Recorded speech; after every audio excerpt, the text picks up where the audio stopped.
Hey everybody, I'm Chris, and today we're doing a video on the FreeWell filters, in this case for the DJI Mini 3 Pro. If you've been a subscriber of mine for a long time, then you know that I have always been a fan of FreeWell since the day I discovered them. I can't remember how long ago, probably 3 years ago.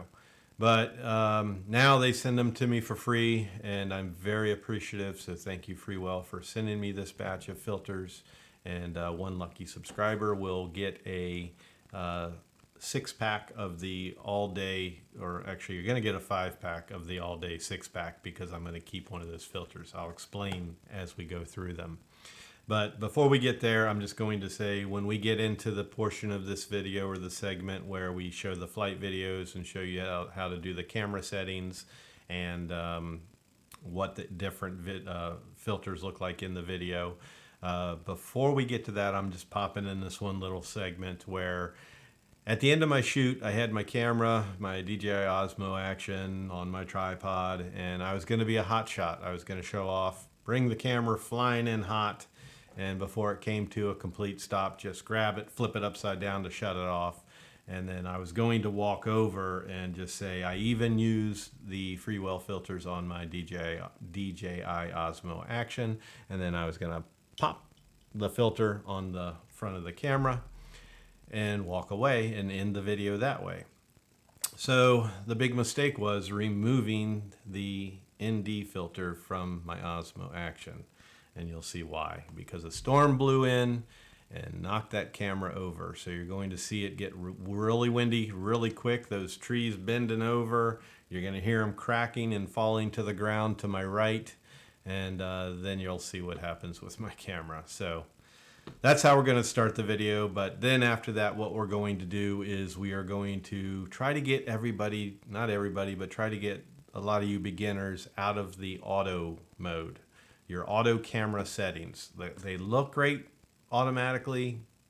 Just clicking that, it's so simple and easy for everybody, but I want to try to get you to do a little more of the manual settings. So we're going to explain the settings and then how to utilize the filters to best suit you.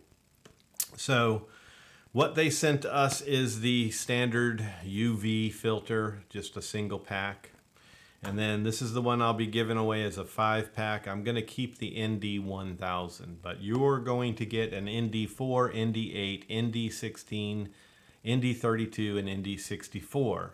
And that's just going to be to my choosing. Usually what I'll do is I'll just choose somebody who is a regular that I can tell has hit that bell. They comment on all my videos. They support my channel. Usually that's the type of person that I give stuff away to. And I'll just pick them in another video and say, hey, you want a set of these filters, and give them away that way. It could be anything like that. And then the next one they gave me was what they call the Bright Day 6-pack. And this is my favorite. This is the ones that I use the most. These are all your ND polarized filters. So you have an ND4, ND8, ND16, ND32, ND64 polarized. All those are polarized. And then you have a CPL. The other good thing about these filters is they have a dial on the front for the camera of the DJI Mini 3, how when you're in horizontal and vertical, you can change that dial to horizontal or vertical. It's this little red frame. Let's see if we can get you guys into focus here with it. So you can see that red frame right there. We're simply just kind of turning it and you'll have it on the dial. I don't know if you can see the markings on it, probably not, but it goes out of focus. But basically all you're doing is adjusting the dial from horizontal to vertical based on where you have your camera, horizontal or vertical. Putting the filter on is extremely easy. As I've said in the past, I am so glad they went with this style. This is the way they all should be, to where they click and lock, not something that snaps in over the top. So let's try and get you in focus here again. Show you how simple it is. Click, and it pulls off. See if I can do it without looking. Click, and it goes on.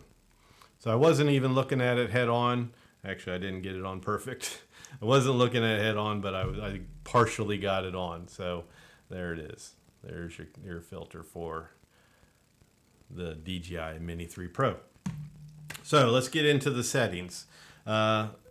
Using the filters, if you're in manual mode or auto settings, it's going to jack up some of your settings to where you're going to have a nice looking quality video, but you might have some noise and different oddities in your video.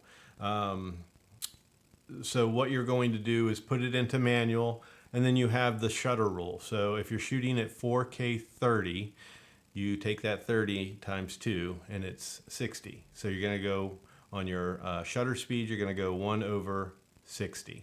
If you're shooting at 4K 60 frames per second, then it'll be 1/120. In this case, we're shooting at 4K 30, so we choose 1/60.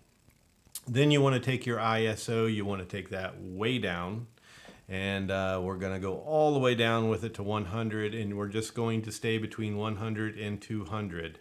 A majority of the filters that you're going to see me fly with and show you comparisons on, we are in 200. I think one time I was in 100. So what we're going to do is we're going to set it up that way, and we're going to start out without a filter, and you're going to see it's extremely overexposed. It's crazy. It's just a mess. You can hardly see any image at all. And then from there, we'll add each filter, 16, 32, and 64, and see what each one of those does to your video. So I can tell you that my favorite in this situation where it was partly cloudy, not a bright sun at all, partly cloudy over the water, my favorite was around the 32 polarized filter. That leaves me a little bit on the darker side in this situation and these conditions, and that gives me something to edit and post. So from there, I can go and lighten it up a little bit, add a little brightness to it, and or exposure, and I can add some color to make give more definition to my clouds and add some color to make them a little more blue. So if I would have stayed with the 16, I would have had very little cloud definition at all. You wouldn't have been able to see the cloud definition as much as you did with the 32, and then still keep the noise out of the video. Hopefully I was able to successfully do that, and you'll just see the type of image you get. So in doing that editing, I'll give you a before and after. So I'll show you the ND32 on top, and then I'll show you my editing underneath that, where I've gone and just brightened up the exposure a hair and added a touch of color to give a little more blue into the sky. And that's pretty much it. So from here, I'll just say enjoy the video, and I hope this is something that helps you. If you don't know how to do your camera settings and work with ND filters, I hope this at least gets you started, and then you can move on to the professionals and let them teach you how to really do it the right way. So again, everybody's settings are to your own taste, your own preference. Not everybody likes it darker like I do. Not everybody likes it a little brighter. Not everybody likes it vibrant color. Everybody's different. So if you've got somebody out there that makes a video that says the best camera settings for the DJI Mini 3, that's the video you don't want to watch, because that's that person's tastes. That's that person that lives out in this beautiful tropical area that's just always bright sunshine over the glossy blue ocean, and not the case for me. So that's the video that I stay away from. Your camera settings, the best camera settings, are based off of your eye and your taste. So don't make that mistake of wasting your time watching videos that say these are the absolute best camera settings for you. They're not. So enjoy the video, and I'll catch you on the next one.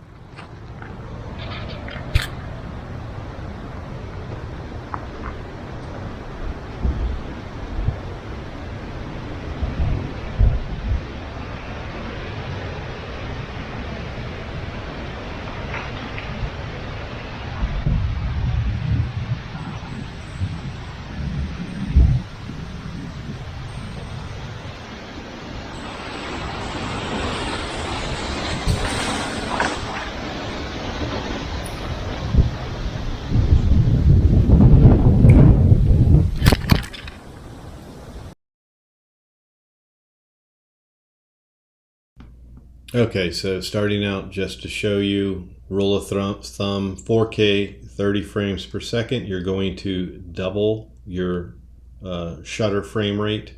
So we're going with 1/60 in the settings that you can see in the upper right hand corner.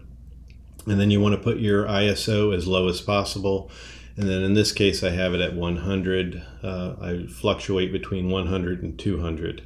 And then from there, you're going to have a completely washed out image, and then you put on your ND filter. So let's try our ND16.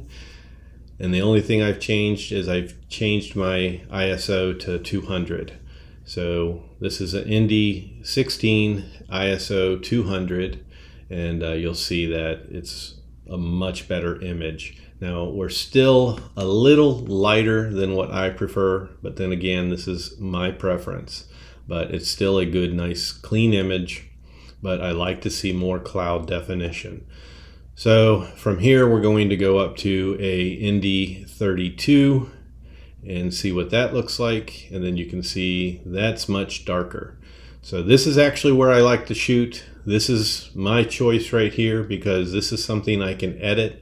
I've got my cloud definition. I can add some color to the cloud definition or to the clouds. I can lighten the image up just a little bit and be totally happy with it. So again, this is my preference. Some people like it a little lighter, some people like it more color, but this is something I can edit, and I'll show you before and after this. So then when we go to ND64, you'll see way too dark. Not even something I'm gonna fly with and even bother trying. So here we have the before and after. The before of the ND32 filter is up top, and then the bottom is what I've done just in post and doing my little bit of editing. So I was able to brighten that up and add a little more blue to the clouds or to the sky. And that's an image that I like a lot more. So hopefully this video is helpful for you guys. Give that thumbs up. If you're new to my channel, please subscribe. And as always, hit that bell for future content notifications, and we'll catch you on the next one. Peace and love.